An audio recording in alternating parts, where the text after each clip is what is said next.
তো hey guys, good morning, welcome back to my channel. সবাই কেমন আছো? আশা করি সবাই খুব ভালো আছো, আর আমিও খুব ভালো আছি। আর দেখতে পাচ্ছ সকাল সকাল চলে এসেছি রান্নাঘরে।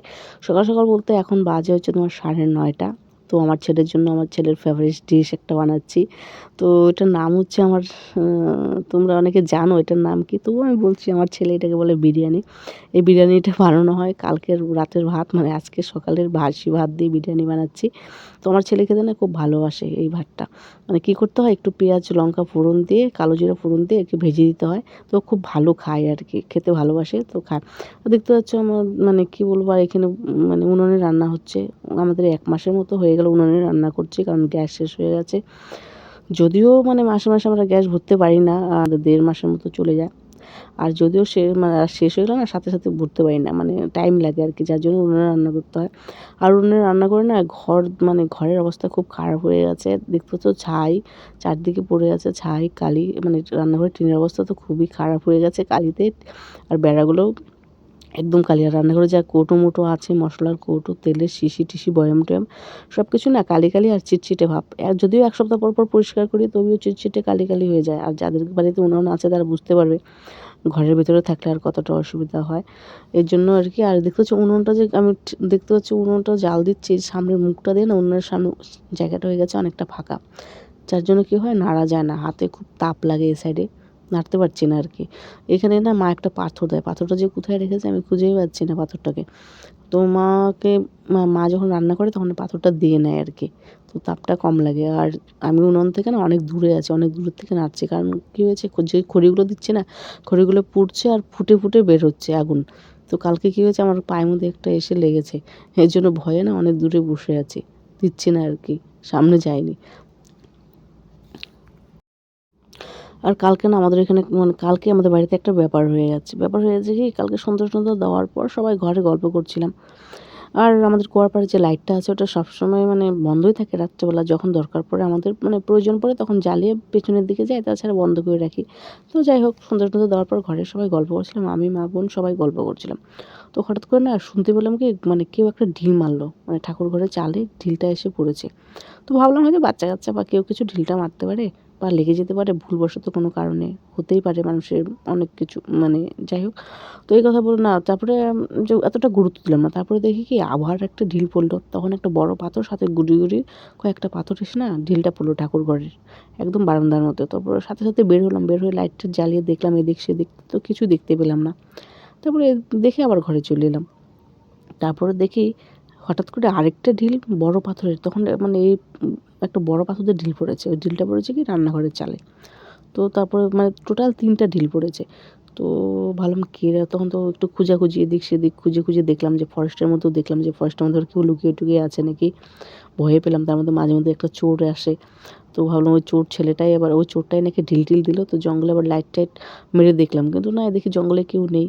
তো যাই হোক, তারপরে 1 পা 2 পা করে না গুবলু আবার হচ্ছে তোমার হচ্ছে ঠাকুর ঘরে গেছে। ঠাকুর ঘরে না হঠাৎ করে না একটা পাথর হাতে নিয়ে ঢিল মেরেছে। তো পাথরটা ঢিল মেরেছে এই ঘরে বারান্দাতে এসে পড়েছে। তো পাথরটা না তখনও আমরা এতটা গুরুত্ব দিইনি। তারপরে মা আবার পাথরটা দেখে না সামনে গেল। সামনে গিয়ে পাথরটা মা যে হাতে নিয়েছে, দেখে কি পাথরের মধ্যে 2টো হচ্ছে সিঁদুরের ফোঁটা। তারপরে তো গেল মা, তো দেখে মানে কি, মানে মা একটু ভয় পেয়ে গেল, দেখে বলে কী ব্যাপার, কী ব্যাপার, কে সিঁদুরের ফোঁটা দিয়ে পাথরটা ঢিল মারলো। তো মা একটু ভয়ে একটু কি, মানে একটু জোরোসোরো হয়ে গেলো, একটু কি মানে কী হইলো, কী হলো।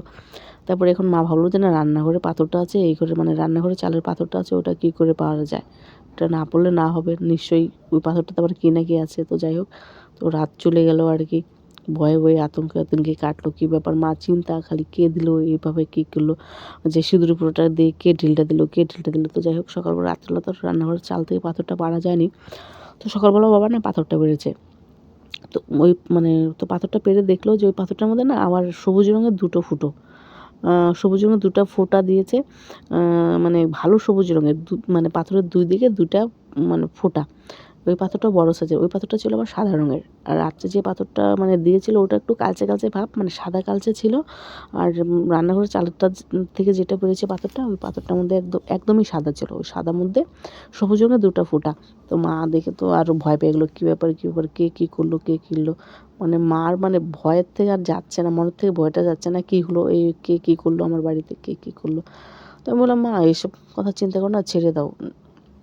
কে কী করবে করুক, ভগবানকে তো বিশ্বাস করো, ভগবানের উপর সব ছেড়ে দাও, ভগবান খারাপটাও দেখবে ভালোটাও দেখবে। তখন মা বললো, দেখ যেরকম খারাপটাও আছে সেরকম, যেরকম ভালোটাও আছে খারাপও তো আছে। তো আমি বললাম, বাদ দাও না, খারাপটা ছাড়ে দাও, ভগবানকে যদি বিশ্বাস করো না, ভগবানই সব তোমার সমস্যার সমাধান করে দেবে।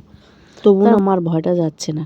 তো এই হচ্ছে ব্যাপার, মানে কি বলবো, মানুষ যে এসব করে কি যে লাভটা পায়, মানুষের ক্ষতি করে, মানে খুব আনন্দ পায়। আর তাছাড়া ব্যাপার হচ্ছে কি, মানুষ এখন নিজে ভালো থাকার জন্য না, মানে মানুষের ক্ষতি করতে বা মানুষকে মেরে ফেলতেও না দ্বিধাবোধ করে না। মানে মানে নিজে কীভাবে ভালো থাকা যায় তার জন্য মানুষ সব কিছুই করতে পারে।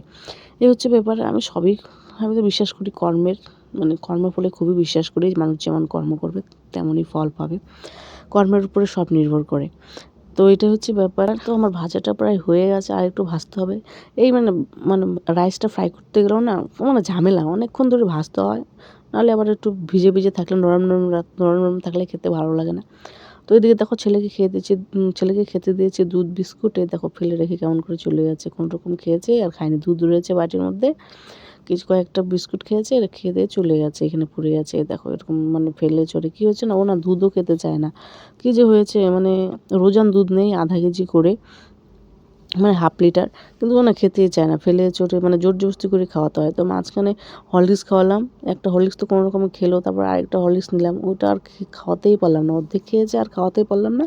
লাস্টে কী হলো, হরলিক্সটা না নষ্ট হলো, মানে গুটি বেঁধে গেছে নিচে, এরকম হয়ে গেছে। কী বলবো, না খেতে খেতে পড়ে থাকতে থাকতে তারপরে কি আমরা ওটাকে খেলাম, এরকম শক্ত হয়ে গেছে, না ভাঙা যায় না কিছু করা যায়। ওটাকে হচ্ছে শিল দিয়ে মানে তারপরে ভেঙেছি, গুতিয়ে গুতিয়ে তারপরে শিল দিয়ে বাড়ি দিয়ে দিয়ে ভেঙে তারপরে খেয়েছি। তো দেখতে তখন আমার মানে মানে ভাজাটাও হয়ে গেছে। আরেকটা কথা, কি বলে, ছেলেটা না খেতে চায় না, যেরকম মাছ খেতে চায় না, মানে মটন খেতে চায় না, খায় না, বলে কি গন্ধ লাগে। তো কী করি, ওকে এই জন্য রোজই একটা করে ডিম সেদ্ধ বা অমলেট করে দেই, ওটা দিয়েই ও খায়। ডিমটা খেতে ভালোবাসে আর চিকেনটা খেতে ভালোবাসে। তো এই হচ্ছে ব্যাপার। আর আমি দেখো আমার ভাজাটা প্রায় হয়ে গেছে, আর একটু হলেই হয়ে যাবে, কিন্তু নিচ থেকে না লেগে ধরছে, মানে পুড়ে যাচ্ছে আর কি। আর নাড়তেও পারছি না ঠিকঠাক, আগুনের তাপটা এসে হাতের মধ্যে লাগছে, মানে ধরতেই পারছি না ঠিকঠাক করে, আর নিচ দিয়ে তো লেগেই যাচ্ছে। আর দেখো চারদিকে কী অবস্থা হয়ে আছে, কালি কালি কালি কালি, মানে বিরক্ত লাগে নিজেকেই বিরক্ত লাগে, কিন্তু কী করবো, উপায় নেই, করতেই হবে। উনুনটা একবার জ্বলছে নিভে যাচ্ছে, এই জন্য আরও যখন জালটা একদম আগুনটা পুরো দমে জ্বলে যায় তখন নিচ দিয়ে আটকে ধরে, মানে পুড়ে যায়। আর যখন নিভে যায় তখন তো আবার ধোঁয়া উঠতে থাকে। এই জন্য মানে কিছু কী বলবো, এইসব খাবারের সাথে উনুনে যারা রান্না হয় আমার একটু ধোঁয়ার গন্ধও পাই, মানে কি বলবো আর সবই চলে আর কি। তো ভাজাটা হয়ে গেছে প্রায়, এখনই পুড়ে যেতাম আমি, দেখো দেখো দেখো দেখো, এখনই পুড়ে যেতাম, কারণ যে পিঁড়িটাতে বসেছি না, পিঁড়িটা একটু ভাঙা আছে, এই জন্য মানে কাত হয়ে গেছিলাম এক সাইডে, হাতে ফোনটা ছিল, উল্টে একদম পড়ে যেতাম। আর পেছনে দাঁড়িয়ে আছে আমার ছেলে, ঘাড়ের মধ্যে হাত দিয়ে বলে, মা হয়েছে কি না। তো বললাম, খাও তুমি, দিব তোমাকে, বলে এখন বলে কি না আমি এখন খাবো না, পরে খাবো, এই জন্য ঢেকে দিলাম। মানে ঠান্ডা হয়ে গেলে না খেতে আর ভালো লাগে না। যদিও আমি এখন আর খাবো না, কারণ স্নান করে পুজো দিব, পুজোর আগে আমি সেরকম ভারী কিছু খাই না। তো যাই হোক,